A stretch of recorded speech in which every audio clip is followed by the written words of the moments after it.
Il y a quelque temps, j'ai accompagné une maman qui donnait naissance pour la première fois et dès le départ, elle savait qu'elle ne pourrait pas avoir la péridurale à cause d'une condition sanguine. Alors évidemment, ça a amené énormément de peur. En plus de la peur de l'inconnu, de la nouveauté de l'accouchement, il y avait aussi la peur de la douleur et dans sa situation, cette peur prenait encore plus de place puisqu'elle savait qu'elle ne pourrait pas avoir l'option de la péridurale.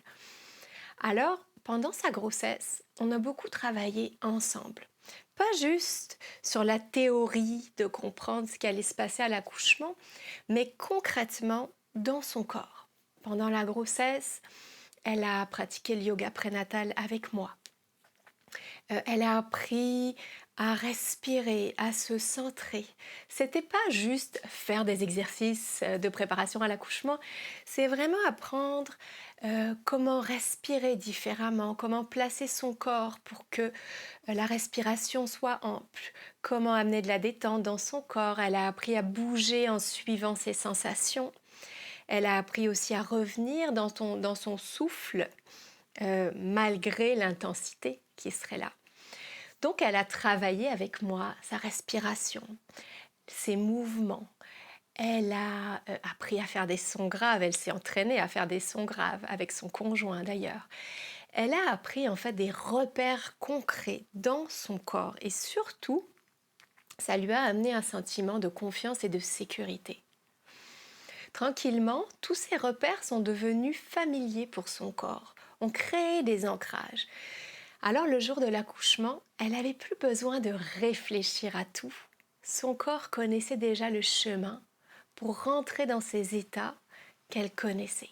Son conjoint était bien sûr de la partie, il était impliqué dans la préparation et honnêtement ça a vraiment fait une différence parce que ça change beaucoup la donne quand le conjoint est préparé le jour de l'accouchement, quand le partenaire comprend comment soutenir sa partenaire, comment guider sa respiration, comment la rassurer, comment lui-même devenir un repère et un ancrage pour elle. Alors la femme se sent vraiment détendue, elle se sent moins seule, elle se sent en sécurité et elle peut complètement lâcher prise. Un lâcher prise qui peut vraiment faire toute la différence, qui crée la magie le jour de l'accouchement. Pour en revenir à cette maman, le jour de l'accouchement, le travail a été vraiment rapide et intense. Et malgré l'intensité, elle est restée connectée à son corps. J'étais là avec elle aussi pour les soutenir tous les deux et je la voyais bouger, respirer, utiliser ses sons. Elle suivait son instinct dans les positions qu'elle prenait de façon très interne, très instinctive. Puis juste avant la poussée, là, il y a eu un moment de grande panique. Elle a complètement perdu ses repères. L'intensité a grandi d'un coup, la peur est montée d'un coup, et c'est là qu'elle s'est mise à paniquer, littéralement, à dire j'y arriverai pas, j'y arriverai pas. Elle s'est mise à crier aussi, elle a perdu son souffle. Et là, je l'ai regardée dans les yeux, je lui ai donné les mains, on respire ensemble. Et on a fait une respiration fragmentée qu'on avait apprise pendant la préparation ensemble.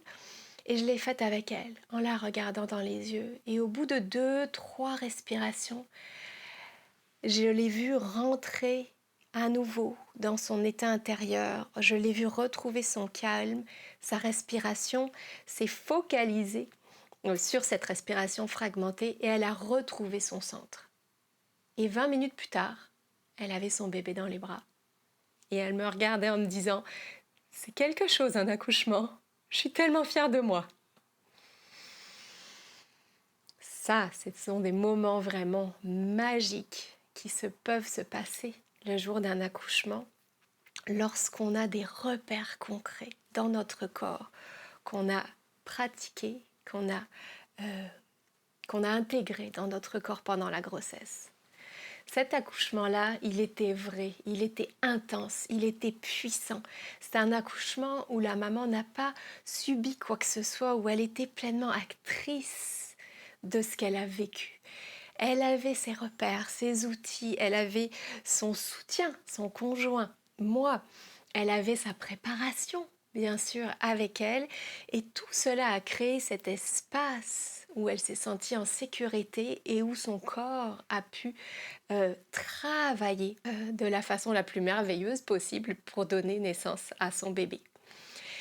Et donc c'est dans ces préparations vraiment concrètes où on apprend à revenir à soi, où on apprend des outils qui nous permettent de revenir à soi quand les contractions vont être très très intenses.